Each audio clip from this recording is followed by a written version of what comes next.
Eleanor thought she had everything under control: a peaceful widowhood, a loving daughter, and a loyal son-in-law. But when small things in her house began to change, misplaced papers, missing jewelry, whispers about her confusion, her calm world started to fracture. Her daughter, Isabella, had been gently suggesting that the house was too big for one person. Her husband, Daniel, offered help with finances that Eleanor never asked for.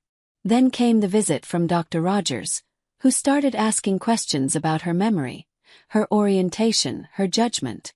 Within days, Eleanor realized the unthinkable. Her own family was building a legal case to declare her mentally incompetent and seize control of her entire estate.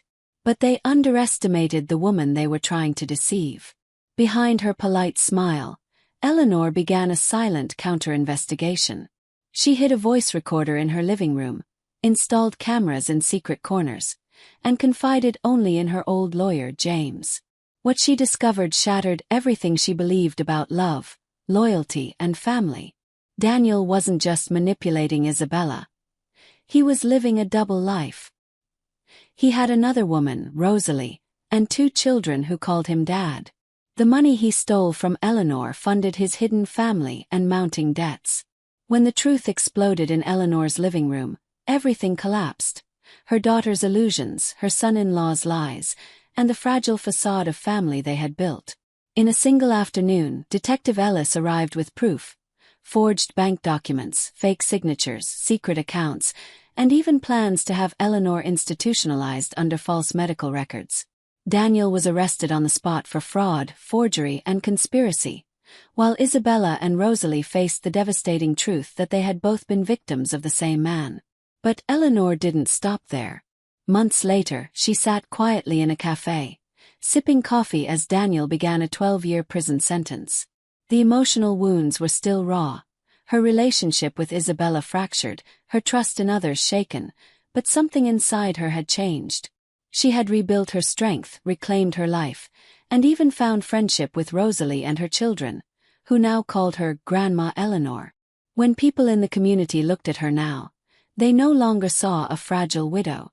They saw a woman who fought back, a survivor who turned her family's betrayal into her rebirth.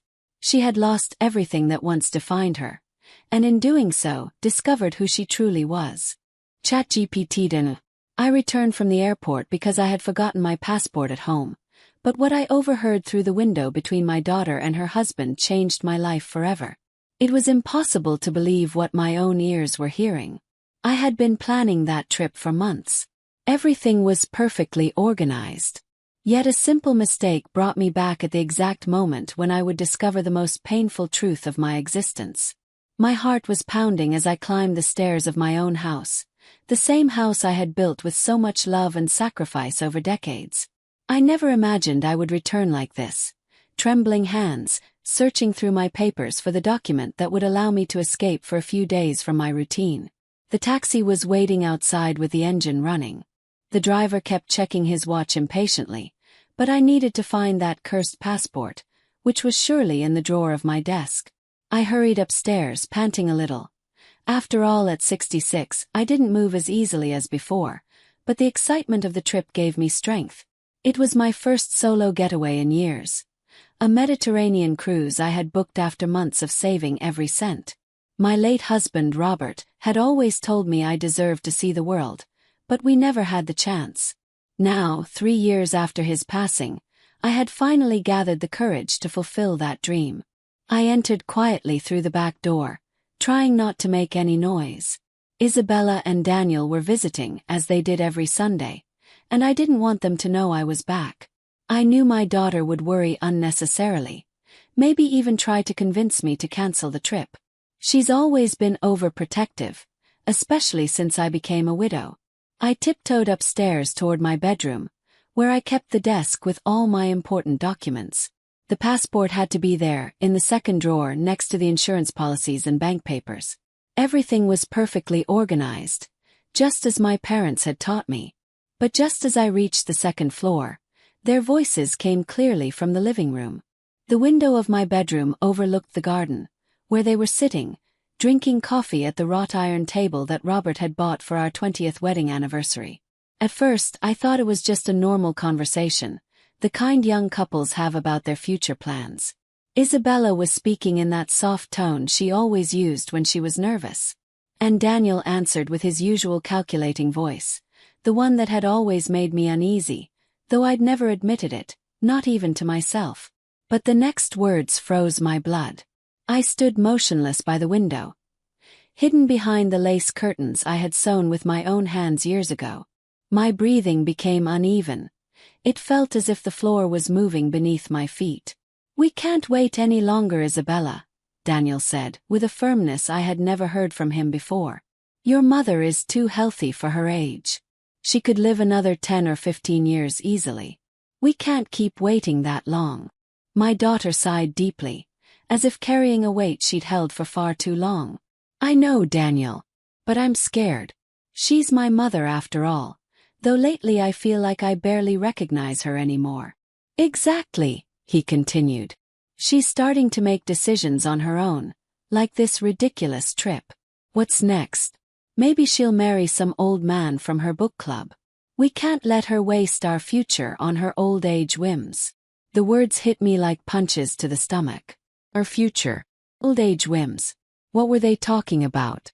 My mind raced to process it, but part of me refused to accept the cruelty I was hearing. "The lawyer says that if we can prove she's losing mental capacity, we can request legal guardianship," Daniel went on. "Once we control her finances, we can make the right decisions. That house is worth a fortune, and with her savings we could finally buy the apartment we want." Isabella went silent for a moment that felt eternal. I held my breath, gripping the curtain, praying that my daughter would say no, that she would tell him it was wrong, that she would never do something like that to her own mother. But her next words shattered my world completely. "You're right, my love. I've already spoken to Dr. Rogers. He's willing to sign the papers we need. He says that at her age, it's easy to argue cognitive decline, especially if we show erratic behavior like this sudden trip." Could barely breathe. My legs trembled so violently that I had to lean against the wall to keep from falling. These were my loved ones, my only daughter and the man she had chosen to share her life with, coldly planning how to take away everything I had built after decades of honest work. The sound of the taxi's horn broke my thoughts. The driver was impatient, probably thinking I had changed my mind about the trip. But I was no longer thinking about cruises or passports. I could only think about those terrible words I had just heard, about a betrayal I could never have imagined possible. For 50 years I had built what I believed was a perfect life, orderly like a Swiss clock. Every morning I woke at 6 sharp, prepared coffee in the same white porcelain cup Robert had given me for our first anniversary, and began my unchanging daily routine. I was a respected woman in the neighborhood, known for my punctuality, my immaculate garden, and my ability to host the best family gatherings. My home was my pride. Every corner reflected years of meticulous care. The garden plants flourished because I watered them every afternoon at 5. The furniture gleamed because I cleaned it every Tuesday and Friday. All my important documents were filed by date in the mahogany desk that had belonged to my father. Robert and I had worked tirelessly to build this home. He had spent 30 years as an accountant at a textile company. I had spent 25 as an elementary school teacher. We never had extravagant luxuries, but we never lacked anything either. We saved every penny, calculated every expense, and planned every investment, always thinking about Isabella's future. When our daughter was born, I felt that life finally made complete sense. She was a beautiful, calm baby who slept through the night since she was only 3 months old. I raised her with the certainty that she would become a successful woman, and above all, a good person. I taught her values, principles, the importance of honest work, and respect for others. Isabella was an exemplary student throughout her education. She never gave me serious problems, always earned excellent grades, participated in school activities, and had friends from respectable families. When she graduated from university with honors, Robert and I cried with emotion during the ceremony. I remember her in that mint green dress, radiant with happiness, hugging us and saying that everything she had achieved was thanks to our example and dedication. She promised that one day she would repay all the effort we had invested in her education. I never imagined that her way of repaying me would be by taking away everything I owned. She met Daniel when she was 28, at a conference for work. He was an accountant like Robert, handsome, well-mannered, with a promising future. First, I liked him. He spoke respectfully, helped with household chores when he came for dinner, and seemed genuinely in love with my daughter. Robert approved of him immediately. He used to say Daniel reminded him of himself when he was young. They were married in a small but elegant ceremony in our garden. I took care of everything, the flowers, the food, the decorations. Isabella looked radiant in her ivory wedding gown, and Daniel couldn't take his eyes off her. I thought they had found true love, just as Robert and I had found it decades earlier. The first years of their marriage seemed like a fairy tale. They lived in a modest apartment near downtown, but they were always cheerful when they came to visit on Sundays. Isabella would bake those desserts I had taught her to make as a child, and Daniel would help Robert with small repairs around the house. We were a close family, or at least that's what I believed. After Robert's death 3 years ago, I felt the world collapse on my shoulders. 43 years of marriage don't disappear overnight. The house felt enormous and empty. Every corner reminded me of him. For the first few months I could barely function. I cried constantly and completely lost my appetite. Isabella and Daniel were my support during those difficult times. They came every day, brought me prepared meals, and stayed to keep me company through the hardest nights. My daughter even slept with me during the first weeks, holding me when nightmares woke me in the middle of the night. Daniel took care of the legal matters, the insurance paperwork, and everything I didn't have the strength to handle. Gradually, I began to recover the desire to live. I went back to tending my garden. I returned to my cleaning routines. I started cooking again. Isabella suggested that I join the neighborhood book club, take yoga classes, and find new activities to meet people. At first I resisted, but eventually I accepted her advice. Life began to regain color. I made friends at the book club, women my age who had also lost their husbands and completely understood what I was going through. I started to enjoy small pleasures again. A cup of tea in the afternoons, a good novel, chats with the neighbors about the garden flowers. I even began thinking about traveling. Robert had always wanted to visit Europe, but we never had the opportunity or enough money. Now, with the house paid off and some savings accumulated, I could finally afford to fulfill that dream we had shared for so many years. When I told Isabella and Daniel about my travel plans, their reaction was strange. They didn't show the excitement I expected. Instead, they looked worried. They said it was dangerous for a woman my age to travel alone, that I could get sick far from home, and that it would be better to wait, maybe for a time when they could come with me. But I had made up my mind. For the first time in decades, I wanted to do something just for myself, without asking for permission, without considering other people's opinions.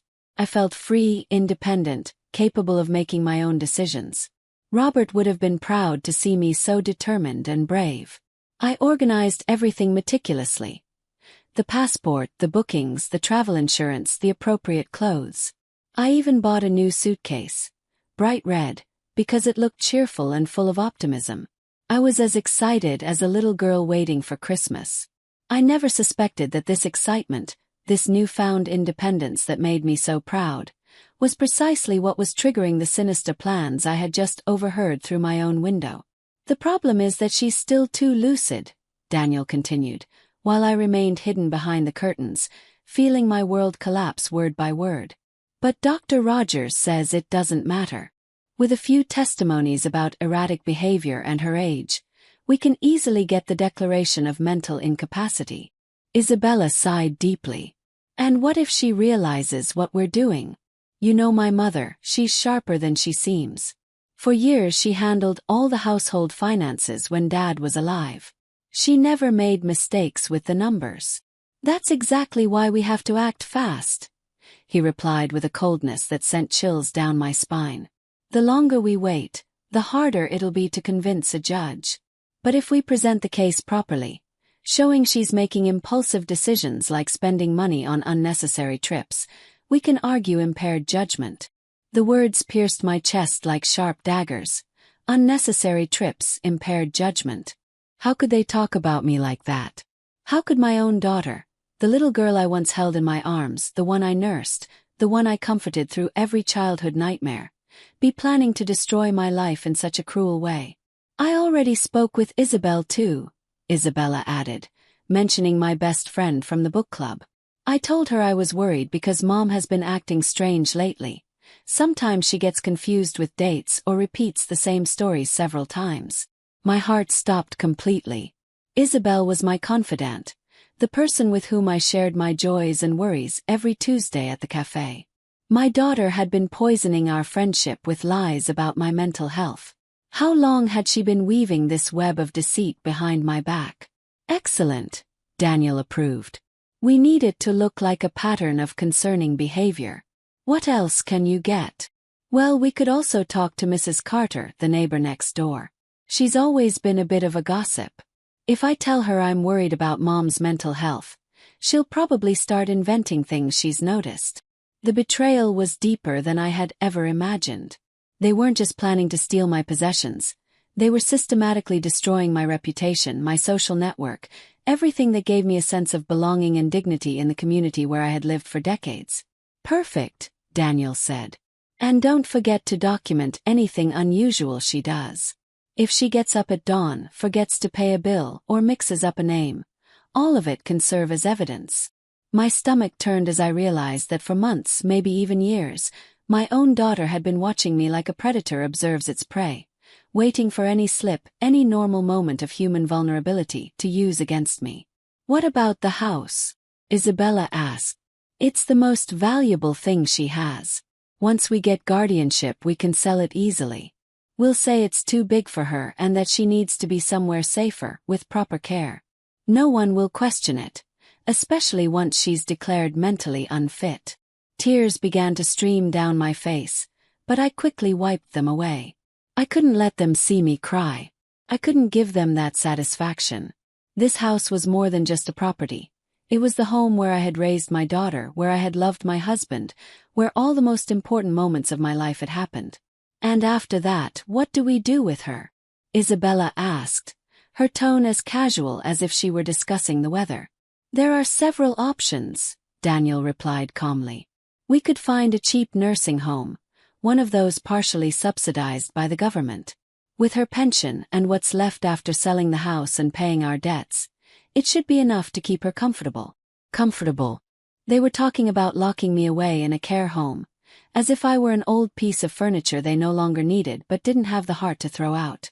My mind was racing, trying to process the magnitude of this betrayal, the cold calculation with which they were planning to steal my entire life. Although, come to think of it, Daniel continued, maybe a private residence would be better, but one farther away. That way we won't have to visit often, and she won't be able to cause problems with the neighbors or her old friends. Isabella laughed. A short, bitter laugh I had never heard from her before. You're right. The farther the better. That way, we can live peacefully without worrying that someone might believe her if she tries to tell a different version of events. The plan was perfect, diabolically perfect. They would isolate me from my entire world, from everyone who could help me or believe my side of the story. They would turn me into a confused, abandoned old woman in a strange place while they enjoyed everything Robert and I had built through decades of sacrifice. When do we start? Isabella asked, and in her voice I detected an impatience that chilled my blood. Next week, while she's on her trip, we can start moving some things, Daniel answered. We'll go through her papers, take photos of important documents, maybe even take some jewelry and valuables without her noticing right away. My breathing became irregular. They weren't just going to rob me legally. They were also planning to loot my home while I was away, trusting them. They had probably been mentally taking inventory for months during their Sunday visits, calculating the value of every object, every memory, every family treasure. Be careful with Grandma's jewelry, Isabella warned. Mom knows every piece by heart. She'd notice if something were missing. Don't worry, Daniel replied. We'll only take a few less noticeable pieces at first. By the time she realizes, it'll be too late to do anything about it. The sound of the taxi horn grew more insistent. The driver probably thought I had changed my mind about the trip, but I could no longer think about cruises or passports. My mind was completely consumed by the devastating revelation that had just changed my life forever. I needed time to process all this, to plan what to do next. I couldn't confront them now. I wasn't ready. I had to be smart, strategic. They thought I was a naive old woman, easy to manipulate, but they were about to find out just how gravely they had underestimated Eleanor. I stood frozen behind the curtains for several minutes after they finished speaking, trying to process the magnitude of what I had just discovered. My mind filled with memories that now took on a completely different meaning, like pieces of a sinister puzzle finally falling into place. How many times had Isabella casually mentioned my supposed confusion about dates? How many times had Daniel insisted on checking my bank accounts to help me? How many times had they exchanged complicit glances that I mistook for affection, when in reality they were conspiring against me? I remembered that afternoon 2 months ago, when Isabella came to visit and found me looking for my reading glasses. "Mom, you're wearing them," she had said with a strange smile, but I clearly remembered leaving them on the nightstand. Now I wondered if she had moved them deliberately, just to later use that story as proof of my declining memory. I also remembered when Daniel had so kindly offered to accompany me to the bank, to make things easier. He insisted that it would be simpler if he had access to my accounts to help me with monthly payments. I had interpreted that offer as filial love. But now I understood that he had been preparing the ground to have total control over my finances. The times Isabella had suggested that I should consider selling the house because it was too big for one person. The times she had commented on how expensive it was to maintain such a large property. The times she had spoken about the advantages of living in a senior community, where I would have more company and professional care. Every conversation, every suggestion, every gesture of supposed concern, had been part of a meticulously designed plan to convince me to voluntarily give up my independence. And when that didn't work, they decided to take it away from me through legal force. My hands trembled as I remembered Dr. Rogers' visit last week. He had arrived without an appointment, saying that Isabella had called, worried about my health. He asked me strange questions about my memory, about whether I had been feeling confused lately, about whether I had experienced moments of disorientation. I had answered honestly that I felt perfectly fine, but he insisted on asking more questions, taking notes in a small notebook. Now I understood that visit had not been a medical consultation, but an evaluation to support their declaration of mental incapacity. Dr. Rogers, whom I had trusted for years, was colluding with my own family members to destroy my life. Since when had this conspiracy begun? Had it started right after Robert's death, when I was most vulnerable and needed their support? Or had it started even earlier, while my husband was still alive? As they patiently waited for the right moment to execute their plan, the idea that they had been pretending love and concern, while secretly plotting my downfall, filled me with a rage I had never felt before. But along with the rage came a deep and devastating sadness. My own daughter, the child I had carried in my womb for 9 months, the one I had fed with my body, the one I had raised with my values, now saw me as an obstacle to her happiness. Where had I failed as a mother? What had I done wrong to raise someone capable of betraying me in such a cruel way? Had I been too generous, too permissive, or perhaps not strict enough in teaching her about gratitude and respect toward her parents? Robert always said that Isabella was perfect, that she was the kind of daughter any parent would dream of having. How would he have reacted to this betrayal? Would he have felt as responsible as I did now? Or would he have been able to see signs that I had overlooked all these years? The sound of their voices interrupted my painful thoughts. They were saying goodbye, getting ready to leave. I heard the sound of chairs being moved, The footsteps in the yard. The final words of a conversation that had destroyed my world forever. "Remember, love," Daniel said. "We can't suddenly change our attitude toward her. We have to keep being the perfect son-in-law and daughter until everything is legal." "I know," Isabella replied. "Although it's getting harder and harder to fake affection when I see her spending money on unnecessary things like that trip. But you're right, we have to keep up appearances until we have everything under control." Fake affection. Those words hit me harder than all the previous ones. For years, I had interpreted their hugs, their kisses on the cheek, their "I love you, Mom," as genuine expressions of filial love. Now I was discovering that it had all been an elaborate act, a mask to hide their contempt and greed. I heard the front door open and close. Their footsteps faded down the walkway. The sound of their car engine started and gradually disappeared into the distance. Only then did I allow myself to collapse on the bed, my body trembling from the shock of everything I had discovered. The taxi horn kept blaring outside. Growing more impatient, I would have to go downstairs and cancel the trip, come up with some excuse. I couldn't leave now, not after what I had just learned. I needed time to think, plan, to decide how to face this devastating betrayal. But as I moved toward the window, to signal the taxi driver, an idea began to form in my mind. What if I didn't cancel the trip? What if I used their plan to check my things while I was away, to observe them without their realizing it?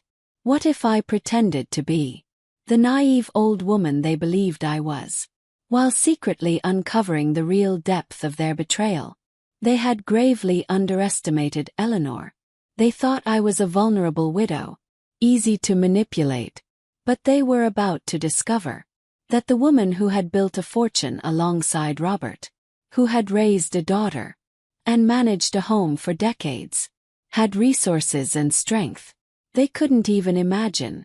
If they wanted to play dirty, I would show them what it really meant to face a woman who had nothing left to lose and everything left to fight for. I walked downstairs with firm and determined steps, though my heart beat like a war drum.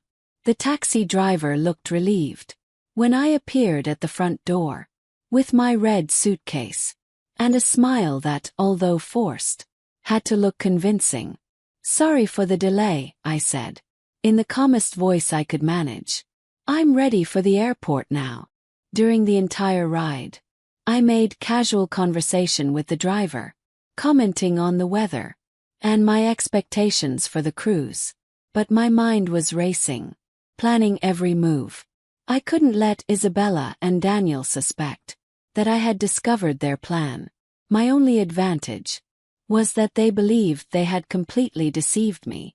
At the airport, while waiting for my flight, I called Grace from a public phone. I needed to know exactly what Isabella had told her about my supposed mental decline. "Grace, dear," I began naturally. "I'm at the airport about to leave, but I wanted to ask you something. Have you noticed anything strange about me lately?" There was an awkward pause before Grace replied, "Well, Eleanor, to be honest, Isabella came to see me a few weeks ago. She was very worried about you. She said you had been a little confused about some things." My stomach tightened, but I kept my voice steady. "Confused? How exactly?" "She said you repeated the same stories several times, that sometimes you forgot where you put things, that you'd had a few episodes of disorientation." I told her I hadn't noticed anything odd, but she insisted it was very subtle, and that maybe I just hadn't realized. The poison was spreading, exactly as they had planned. "And what else did she tell you?" "She also mentioned that you were making impulsive decisions, like this trip. She said she was worried, because it wasn't typical of you to do something so spontaneous, without consulting the family." Each word confirmed the depth of their betrayal. They had been constructing a carefully designed narrative to make my independent decisions look like symptoms of dementia. "Grace, I want you to know that I feel perfectly fine. If you ever notice anything truly concerning in my behavior, please tell me directly. All right. Of course, dear, she replied. Although I must admit that Isabella seemed genuinely distressed.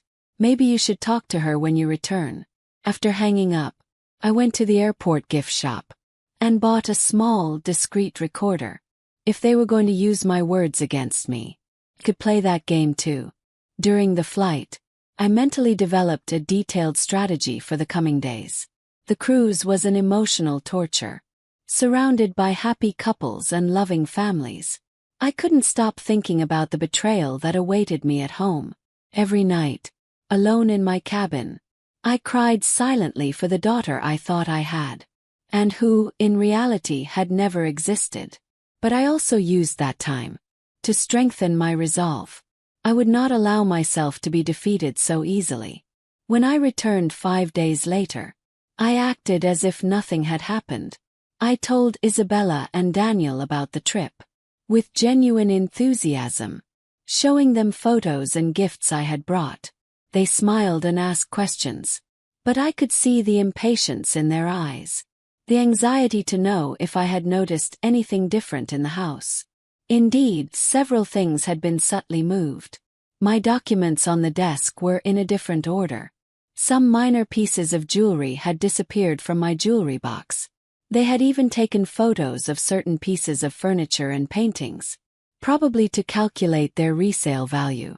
But I pretended not to notice anything, acting like the distracted old woman they believed I was. During the following weeks, I began my own silent investigation. First, I scheduled an appointment with my trusted lawyer, James. Without mentioning anything to Isabella, I explained that I wanted to review my will and make sure all my legal documents were in order. Is there any specific problem that worries you? James asked, noticing something in my tone of voice. Let's say I've started to question some things about the people I trusted. I answered carefully. Would it be possible to make some changes without anyone else knowing for now? James, who had been Robert's friend for decades, nodded in understanding. Of course, everything we discuss here is protected by attorney-client privilege. I also began secretly documenting every interaction with Isabella and Daniel, every comment about my supposed confusion, every suggestion about selling the house, every question about my finances, was recorded on my small recorder. I would have enough evidence of their pattern of manipulation. But the most revealing discovery happened when I decided to follow Daniel one afternoon. I had noticed that lately he had been leaving work early on Wednesdays, and my instinct told me there was something else behind his behavior. I put on a large hat and dark glasses, feeling ridiculous, but I decided to go find out the truth. I followed him to a cafe on the other side of the city, where he met with a young woman, accompanied by 2 small children. My heart stopped when I saw him hugging her and kissing the children, as if they were his own. This was not a business meeting, nor a casual encounter with a friend.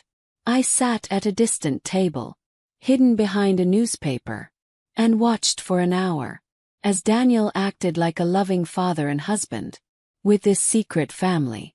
The children called him Daddy. The woman spoke to him with the intimacy of a wife of many years. When they said goodbye, he handed her an envelope that clearly contained money. The final piece of the puzzle fell into place. Daniel was not only planning to steal from me to fund his life with Isabella, but he was also secretly supporting another family. My daughter was not his only victim. She was also his unconscious accomplice in a much larger deception. That night, while I pretended to watch television in the living room, Isabella and Daniel talked in the kitchen. Believing I couldn't hear them, my hidden recorder captured every word as they planned the next step of their strategy to obtain my declaration of mental incapacity. Dr. Rogers says he needs more documented evidence, Daniel said. erratic behaviors, significant forgetfulness, questionable financial decisions. We could hide her blood pressure medication, Isabella suggested. If she feels dizzy or confused, it would be easy to convince anyone that she's losing her faculties. The cruelty of that suggestion took my breath away. They were willing to risk my physical health to achieve their goals. There was no longer any doubt that these people were capable of anything, but I was preparing myself too. The war had begun, and they didn't know that their opponent already knew all their cards. The confrontation came on a Tuesday afternoon, when Isabella came alone for her weekly visit. I had been avoiding letting them come together. I needed to separate the pieces of their alliance. To weaken them, I prepared coffee, in my finest porcelain set, as I always did. But this time every gesture was calculated with military precision. "Mom, I've been thinking a lot about your well-being," Isabella began, with that sweet voice I now recognized as completely fake. "Daniel and I think might be good for you to talk to someone about how you've been feeling lately." I placed the cup of coffee in front of her, with perfectly steady hands. "Someone like who, my dear?" "Well, maybe a specialist. Dr. Rogers knows some very good psychologists who work with people your age. It's nothing serious, just to make sure you're processing Dad's death and all the changes well." There it was, the beginning of the next step in their plan. They wanted to take me to a psychologist, who was probably also part of their conspiracy. Someone who would officially document my supposed mental deterioration. I decided it was time to start revealing my own cards. But gradually. "Isabella, may I ask you something?" I sat in front of her, studying every micro-expression on her face. "Do you think you've been acting strangely lately?" She avoided my direct gaze. "Not strange, Mom. But well, yes, I've noticed a few things. Small forgetfulness. Some decisions that seem a bit impulsive." "Like which decisions exactly?" "The trip, for example. You'd never done something like that without consulting us first. And sometimes you repeat the same stories, or look for things that are right in front of you." Every word came out of her mouth, as if she had rehearsed the speech many times. She probably had. "You know what's funny, Isabella? Grace told me you went to talk to her about my supposed memory problems." For the first time, I saw a flicker of panic in her eyes. "I was just worried, Mom. I wanted a second opinion from someone who knows you well. And Dr. Rogers, you were so worried that you had to call him to come without me asking for an appointment." Now she was clearly nervous. Her hands trembled slightly as she lifted the cup of coffee. "Mom, I don't understand why you're questioning all this. We only want what's best for you." I stood up slowly and walked toward the window, the same window from where I had overheard the conversation that had changed my life. "You know what else is funny, my daughter? Yesterday I found something very interesting at the bank." Her face visibly paled. "At the bank?" "Yes. It turns out someone had been making inquiries about my accounts, asking about procedures for transferring funds in case of mental incapacity. Don't you think that's strange?" Isabella stood up abruptly, spilling a bit of coffee on the table. "Mom, I think you're misinterpreting things. Seriously." I turned toward her with a smile that I knew was intimidating. "Then maybe you can explain to me why my grandmother's pearl necklace has disappeared from my jewelry box, or why my desk documents have been constantly moved, or why you have copies of my house keys that I never gave you." Each accusation hit her like a slap. I saw the exact moment she realized she had been exposed, when her mask of the worried daughter finally collapsed. "Have you been spying on us?" she managed to ask, with a voice that no longer had anything sweet in it.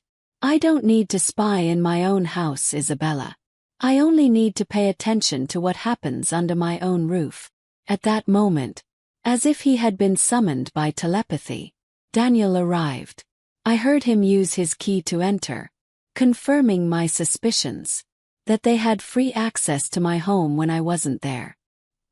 His footsteps went straight toward the living room, where he found us, in the middle of our confrontation.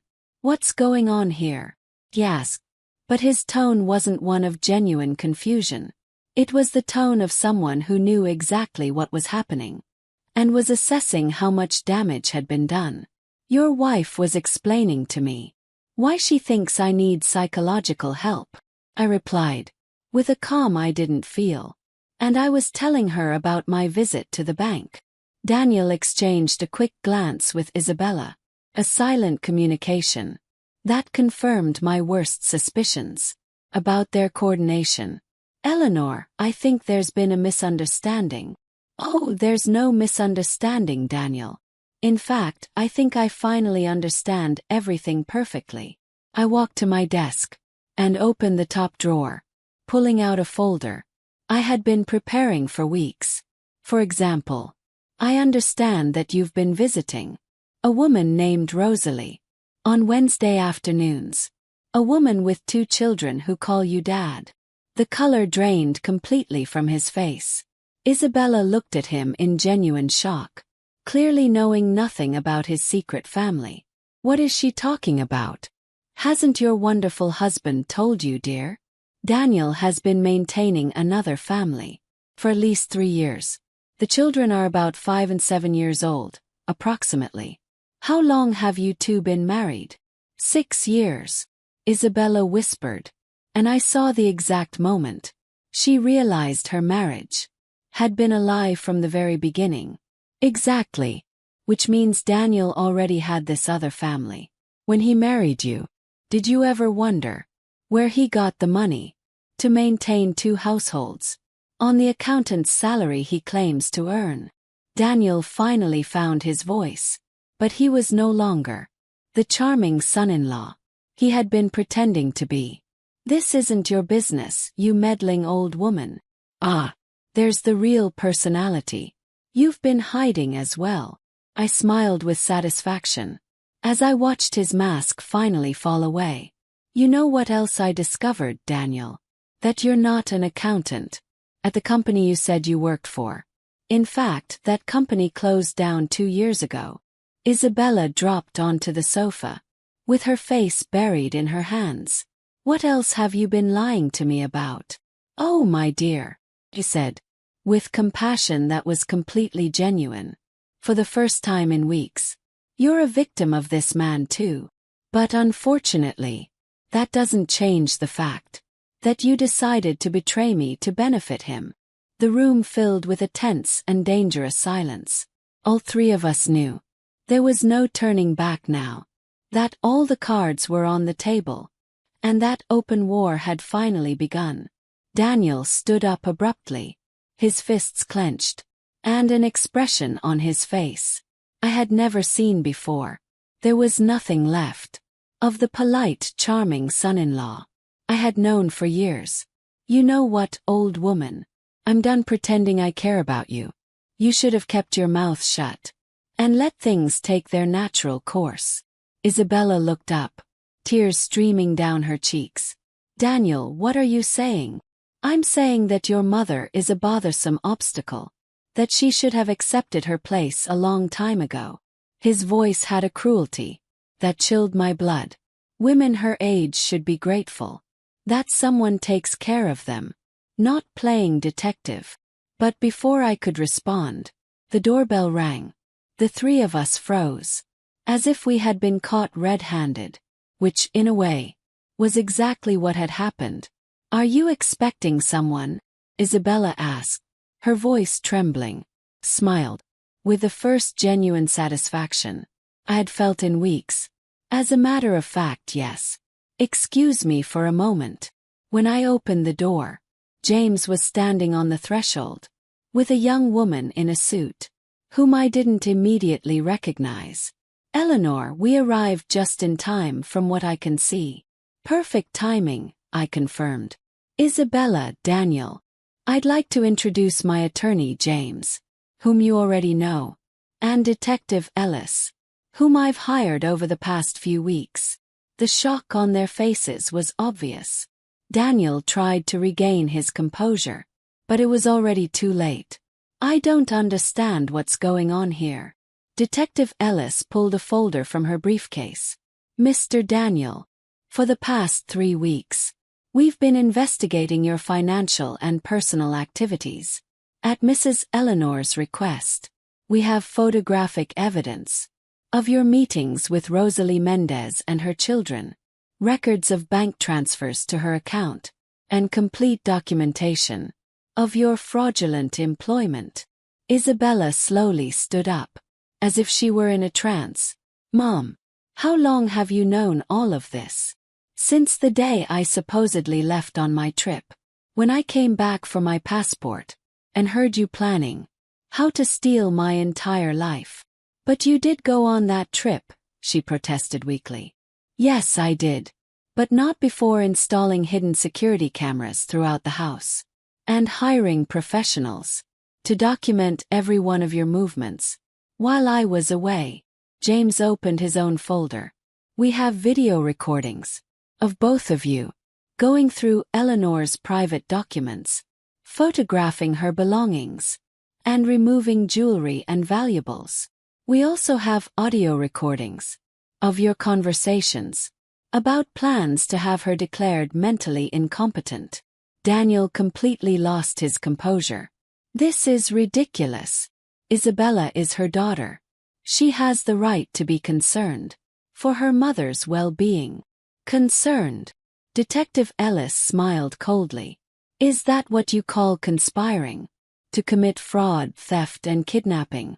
Because that's exactly what we've documented. Kidnapping? Isabella asked, her voice breaking. Yes, dear, I replied, with genuine sadness. Planning to have me institutionalized against my will, based on falsified evidence, constitutes kidnapping under the law. At that moment, as if the situation couldn't become any more dramatic, someone else knocked on the door. This time it was James who went to open it, and returned accompanied by a woman I immediately recognized from my surveillance. Rosalie, Daniel's secret other family. Excuse the interruption, Rosalie said, her voice firm but nervous. I'm Rosalie Mendez, and I need to speak with Daniel immediately. Daniel turned pale, almost green. Rosalie, what are you doing here? I came because I finally discovered the whole truth about you, Daniel. And also because this lady, she pointed toward Detective Ellis, came to ask me questions. That opened my eyes completely. Isabella looked back and forth between Daniel and Rosalie, as if she were watching a surreal movie. How long have you been married to him? Married? Rosalie laughed bitterly. He told me he was divorced, that his ex-wife had taken everything in the divorce, and that's why we couldn't get married officially, until his financial situation improved. Who are you? I'm his wife, whispered Isabella. His legal wife. The silence that followed was deafening. Rosalie leaned against the wall, as if she had been struck physically. His wife. But we've been together for 4 years. My children believe he's their father. Isabella and Daniel have been married for 6 years. I informed gently. Which means you've both been victims of this man's lies all along. Detective Ellis took advantage of the moment to continue her report. Our investigation reveals that Daniel has been using the money he obtained from Isabella and the small amounts he stole from Eleanor to support his double life. But that wasn't enough for his needs, so he developed this plan to gain access to the entirety of Eleanor's estate. Rosalie turned toward Daniel with a fury that was palpable. Are you telling me that all this time you've been stealing from an old woman to give money to my children and me? It's not stealing, Daniel protested desperately. It was just a temporary redistribution of resources. Temporary redistribution. James laughed without humor. planning to fraudulently declare someone mentally incapacitated to steal her estate is not temporary redistribution. It's a federal crime. At that moment, I saw something I hadn't expected. Isabella stood up slowly and walked toward Daniel. For a second, I thought she was going to defend him, to support him despite everything that had been revealed. But instead, she slapped him, a blow that echoed throughout the entire room. "You're a liar, thief, and a manipulator," she shouted, with a voice I hadn't heard since she was a little girl throwing tantrums. "You made me an accomplice in betraying my own mother, for money that wasn't even for us, but to maintain your other family." Daniel touched his cheek, in genuine shock. "Isabella, I can explain all this." "There's nothing to explain," Rosalie intervened. "Your lies have ruined the lives of too many people. My children will grow up wondering why their father disappeared from their lives." Detective Ellis closed her folder with professional satisfaction. "Mr. Daniel, I have here a warrant for your arrest for fraud, attempted theft, and conspiracy. I also have orders to freeze all of your bank accounts while the origin of the funds is investigated." The arrival of the police officers turned my living room into a scene straight out of a crime movie. Daniel was handcuffed while protesting his innocence with a desperation that was almost pathetic to witness. His shouts about misunderstandings and conspiracies against him echoed throughout the house. As they led him to the patrol car, Isabella had completely collapsed on the sofa, crying in a way I hadn't seen since she was a small child. Rosalie stood by the window, hugging herself, watching as they took away the man who had destroyed her life and her children's lives. Detective Ellis continued documenting everything meticulously, preparing the case that would ensure Daniel paid for each one of his crimes. James approached me with an expression of admiration mixed with concern. "Eleanor, I must admit you handled this brilliantly. But how do you feel now that everything has come to light?" It was a complex question. On one hand, I felt deep satisfaction, seeing that justice was finally being served. Daniel had manipulated and hurt too many people, and deserved to face the consequences of his actions. But on the other hand, looking at my broken daughter, and at the traumatized Rosalie, I couldn't help but feel an overwhelming sadness for all the damage that had been done. "I feel relieved that the truth has come out," I answered honestly, "but also devastated by everything that has been lost in the process." Detective Ellis put away her documents and approached me. "Mrs. Eleanor, I want you to know that your courage to investigate and face this situation probably saved not only your estate, but also prevented Daniel from continuing to victimize other people. Our investigations revealed that he had been exploring similar schemes with other widowed women in the community. That information shocked me deeply.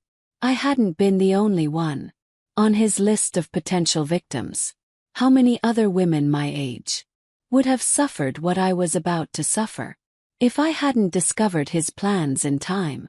Rosalie finally spoke, with a trembling but determined voice.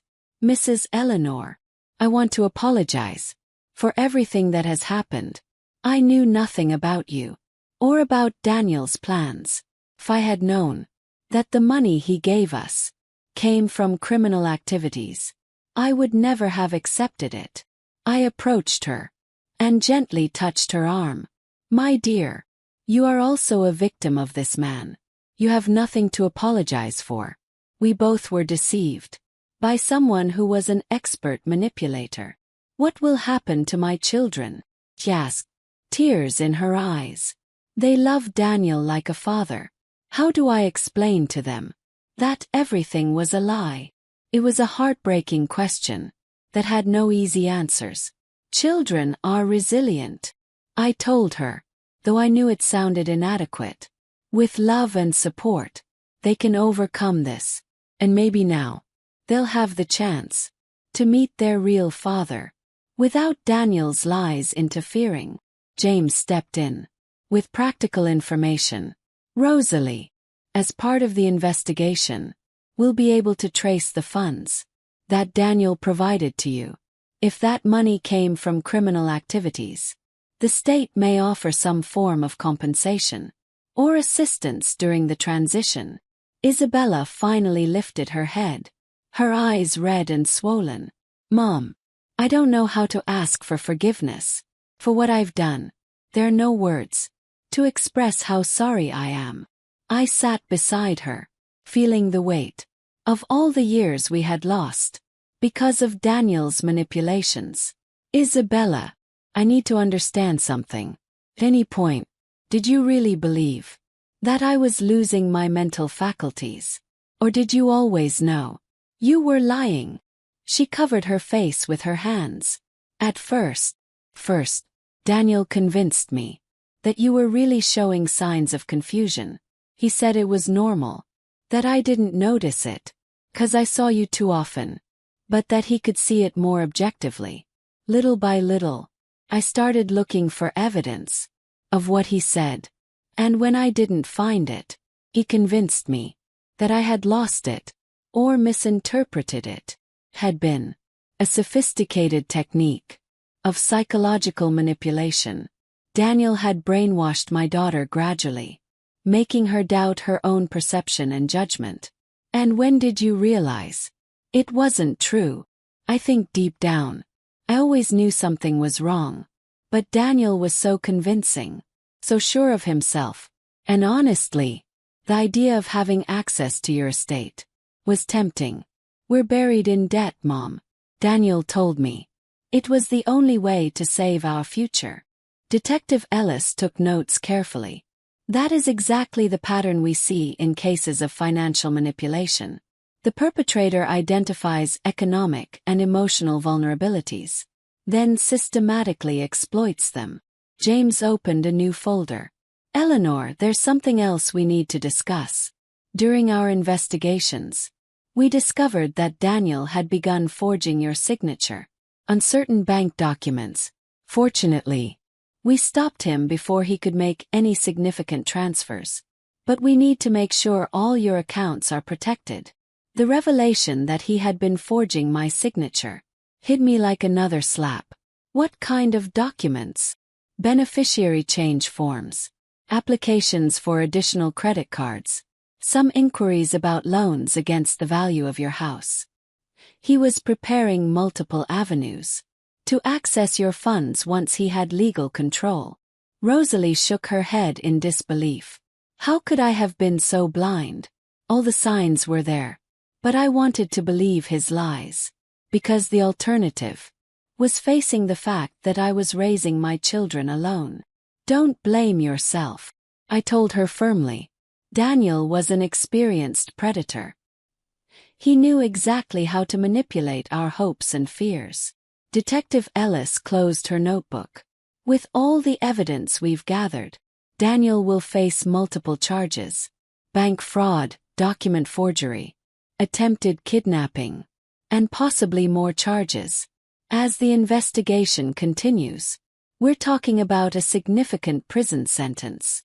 While the officers finished processing the scene, I realized that although I had won this battle, the emotional scars would take a long time to heal. My relationship with Isabella was damaged, perhaps irreparably. Rosalie and her children would have to rebuild their lives from scratch, and I would have to learn to trust again after such a devastating betrayal. But for the first time in months, I felt in control of my own life again. 6 months later, I sat at my favorite cafe with Grace, watching how life had taken turns. I never could have imagined. Daniel's trial had ended the previous week with a 12-year prison sentence for multiple counts of fraud and forgery. Justice had been served, but the emotional wounds were still healing slowly. Grace stirred her coffee with a thoughtful expression. You know what impresses me most about all this, Eleanor? The way you handled everything. I never saw it coming. I laughed softly. The first genuine laugh I had had in a long time. I didn't see it coming either, to be honest. I don't think I even knew what I was capable of. Until I was forced to find out. My relationship with Isabella had been the most complex aspect of this whole experience. During the first few months after Daniel's arrest, we had barely spoken. She was dealing with the divorce, personal bankruptcy, and psychological therapy to process years of emotional manipulation. I needed space to heal from the betrayal and decide whether it was possible to rebuild our mother-daughter relationship. Have you heard anything from Isabella lately? Grace asked, as if she had read my thoughts. We spoke on the phone last week. I replied carefully. She's living in a small apartment near downtown, working double shifts to pay off her debts. Therapy seems to be helping her understand how Daniel manipulated her perception of reality for so long. It was strange to talk about my own daughter, as if she were a distant acquaintance. But that was the current reality of our relationship.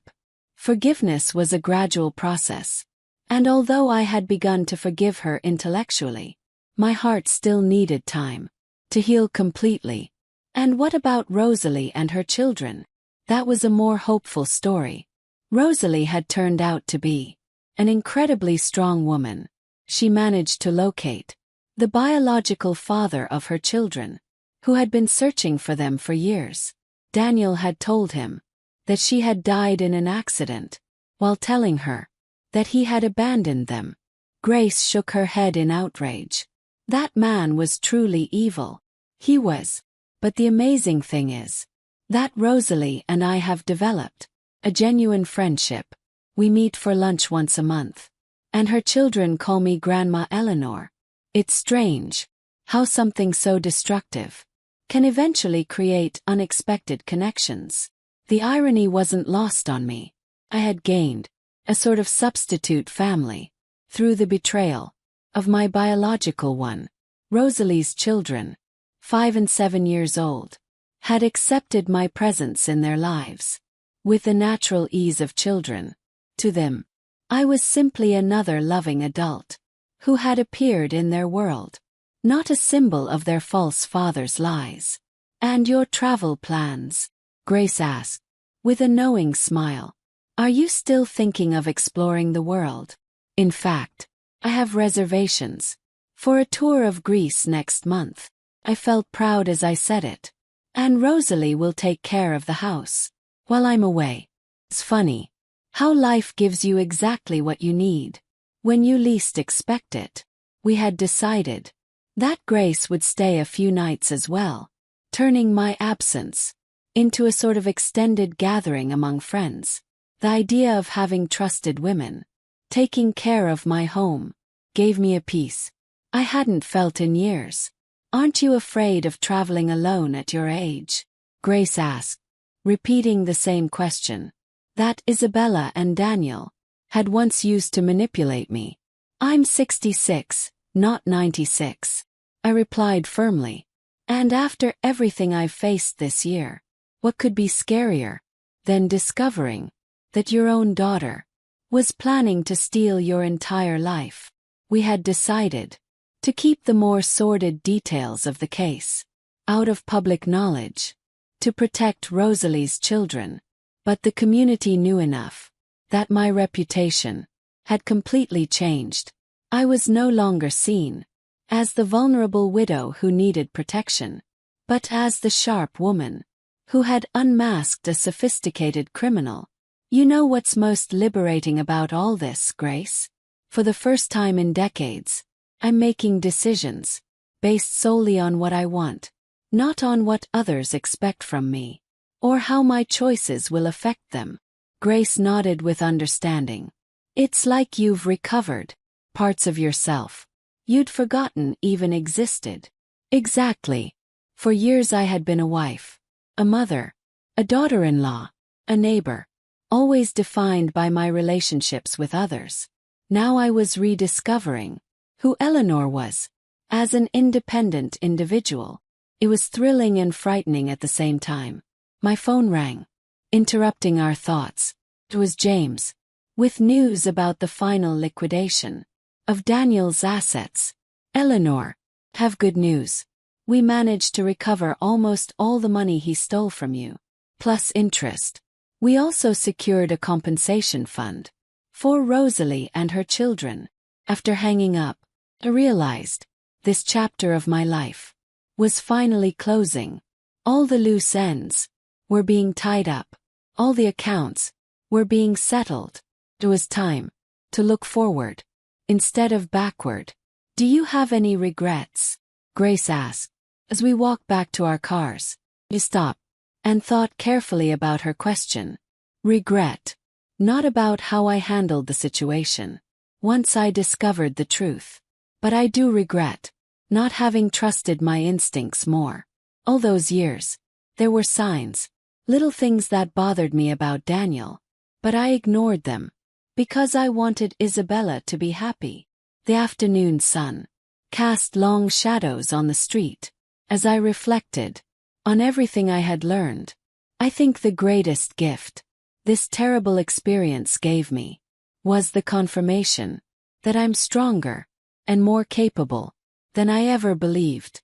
For years I saw myself as someone who needed protection and care, but it turns out I'm perfectly capable of protecting and caring for myself.